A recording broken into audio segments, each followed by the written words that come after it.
Ayan, pasilip ko lang po itong house and lot na bagong linis po ulit. Ang 560 square meter titled seller name. Malinis na malinis po ang title nito. May 3 bedrooms. So may garahe. Tips dito, pwede ka pang gumawa ng garahe or business. So last sale po ito, 1.8 million all in po. Negotiable konti. So ayun, with garage po yun. With deep well, sa loob ng bahay yung deep well. Kaya may tubig na po sa loob ng bahay. Big space para sa business. So may terrace din po ito. Ito yung part na pwede kang maglagay ng sa pang bahay at the same time business. So may 2 manggayan at meron yung alokbate ata yun na pwedeng ano eh.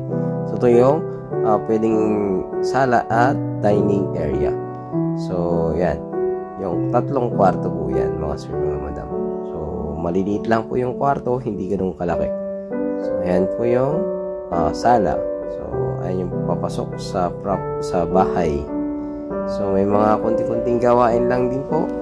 Murang-mura naman po ito sa 1.8 all in hanggang transfer na po sa inyong pangalan mga sir, mga madam.